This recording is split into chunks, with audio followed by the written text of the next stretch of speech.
大家好，欢迎收看 AI Interview， 我是 Felicia。那么今天呢，为大家介绍出来的是加州第20区的联邦众议员候选人 Jeff Gorman。那么您对于增税这件事情怎么看呢？ With regard to taxes, taxes are fundamentally illiberal. A person's freedom, America being built on freedom. A person's money is their stored work that either they or their family have created.And for the government to take that away, they use taxes. It is fundamentally illiberal, against freedom, to take people's money away at the point of a gun. You can't achieve charity with coerced money. So my view on taxes is, yes, we need a government. The federal government's view should be toward national security and then having a good judicial system and a good macroeconomic environment involving the description of money and the interest rates for that money. And otherwise, the federal government should really not try to solve all the problems that they can with a tax increase. And I'm against taxes at the extreme. So. 好，那么接下来再继续请您分享，那这样保护宗教良心这样一个议题，您的立场是什么？ I'm glad you asked about religious conscience protection. Religion is, it pertains to your belief, and for a community it pertains to faith between people, as well as faith with the Creator, which any individual can have the faith in their Creator. But we have a First Amendment here that guarantees the right of free expression of religion and freedom to assemble, and we absolutely must protect that right. We've seen, especially with regard to the Wuhan virus, we have seen an erosion of the protections of the church in our government, and we have to get back to that. We have to reverse that and make it crystal clear that people have the right to assemble, as described in the First Amendment. That right shall not be infringed, to borrow the language from the Second Amendment, and it has been infringed, and we absolutely must rectify that. 好的。那么很想了解一下哈，说，现在说用民众的税收来资助堕胎，您对这件事情来怎么看呢？ Abortions and the funding of Planned Parenthood.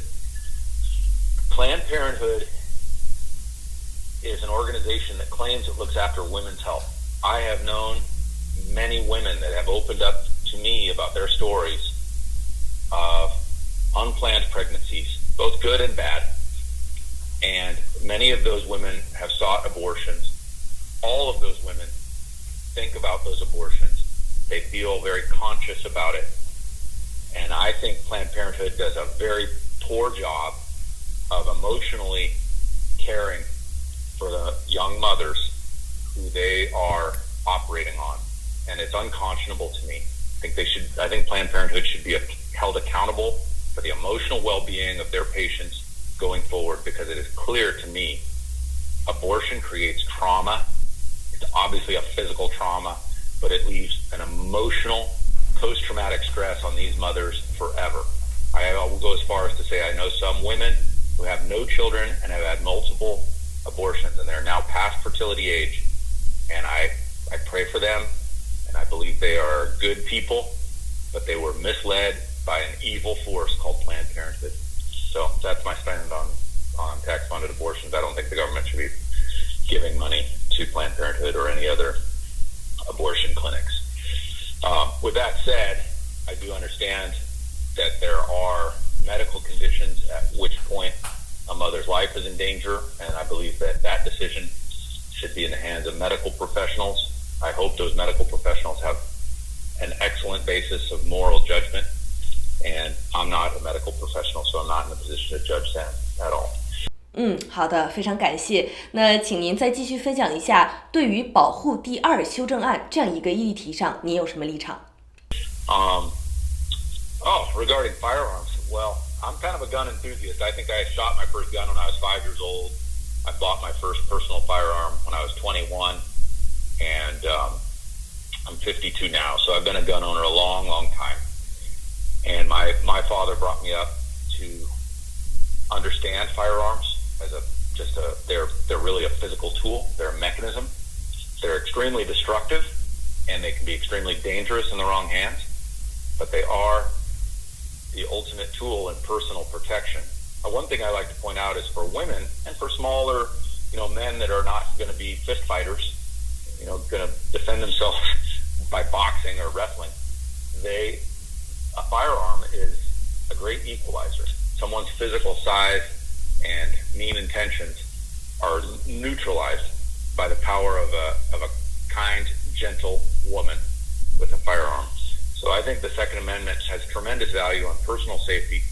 But even more than that, when a society has widely dispersed firearms, it is much less vulnerable to tyranny. In Nazi Germany, Hitler prohibited private ownership of firearms by those people he would seek to target later. He understood that if they were able to offer resistance, it would be problematic for his program. That's the way tyrants operate. 好的。那么您对于这个庇护州啊、庇护城市这样一个议题，您怎么看呢？ The question of sanctuary cities, sanctuary counties, sanctuary state is very important because one fundamental aspect of the American legal system is the U.S. Constitution is supreme.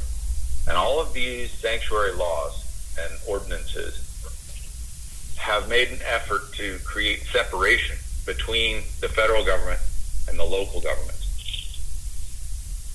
I actually support federalism. I support boundaries between the levels of government. But they must recognize that the federal government, especially regarding immigration, exclusively has the power in terms of immigration and national status. The federal government must be allowed to operate with its prerogative. It has 100% control over this. What I've seen with sanctuary states is that it's not simply a matter of guarding their resources and controlling what their legal system and law enforcement systems use to handle law and order in general, which, as I said, law and order is very, very important. It's fine if they want to direct people to focus on city and local and state ordinances instead of national prerogatives. It is up to the national government to enforce those. But when those sanctuary city and state laws become a barrier to the federal government doing its proper role, which is enforcing immigration laws, then unfortunately those people have slipped into treason. They are now obstructing justice. And if they're doing it with an intention that has any favoritism towards a foreign nation, that is treason. And they must be pushed back on hard. And I'm sorry that that has not come up at a higher level and in more frequency in the state Supreme Court, where it's very clear in the state of California, the federal government, the U.S. Constitution is the preeminent law of the land in the state of California. So I really think the Democrat Party is taking this country in a seditious direction, that the California Democratic Party has been leading the way on this, and that it's very negative for the country and must be remediated as soon as possible. 好的，非常感谢您。那您还有没有什么其他重要的这样的信息要跟我们大家分享呢？ As I said, the federal government, the primary reason to have a federal government is in order to provide for national security and the general welfare. General welfare meaning a stable currency and a strong judicial system that creates fairness. And the fairness must treat people, this is really important. This crosses over so many different issues, whether it's abortion, the rights of a mother, a woman that's pregnant versus the right of the unborn. Whether it's a black person that's incarcerated by a white cop or a black cop handling a white person. We have to have a system of laws that doesn't regard skin color or physical capabilities or any of those things.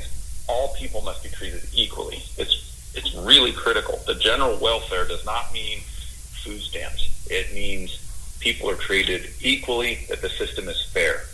So that's probably my most important number 4. There's an interesting thing about fires. We have had terrible, terrible fires here on the Central Coast. And I believe the national government can help. I believe that We should be pouring much more resources into air power to fight these with helicopters and airplanes that can respond very quickly. A jumbo jet can get from Colorado, where they could be stationed, to anywhere in the country within 3 hours. And that would be of a tremendous help. There's an old Ben Franklin saying, a stitch in time saves 9. And I believe the federal government does have a role to play with fire security. But honestly, with our fires here in California, it has been a statewide negligence, and I think criminal negligence, that in particular, from the Central Coast, from my district, is a man named John Laird. And against him is running my friend Vicki Norden. John Laird was Governor Jerry Brown's Secretary of Natural Resources, and he did a very poor job of managing our forests and preparing our forest fighters to fight these fires, and it shows. We've had the worst fires hitting suburban areas, the worst that we've ever seen in the last 5 years, and the Democrats are so eager to call it climate change, and it is not climate change. I mean, the climate may change, and the fire may be drier, or the forest may be drier, but what's happening is we have not reduced fuel, we have not strategically created lines that can be defended, and it was his fault. And people should not vote for that guy, Vicki Norden, for state senate. 那您有什么话要对您选区的民众讲呢？ Please do support me by voting for me, but also now it's not too late to help me get my message out. You can go to my website. It's jeffforcongress.com, JEFFFOR, congress.com. There's a donate button. If you would give me even a small amount of money, it would help me to get advertising. I have a radio show on Saturdays on 1460 KION AM radio, and I talk about my issues there. That radio show costs me money, but it is a great way to get the word out. I would love your support. And remember, democracy is a process, and it is a team sport. The Republican Party needs people to stand up for their beliefs and to put their money where their mouth is. So please support me and the rest of the Republican ticket and the local Republican Party where you live. It's very important. Thank you very much. 好的，那么非常感谢 Jeff 给我们大家做的分享。那请大家记得，如果您住在这样一个区域里，请在11月3号那一天投上您宝贵的一票。欢迎点赞、关注、评论、转发。我是 Felicia， 我们下次再见。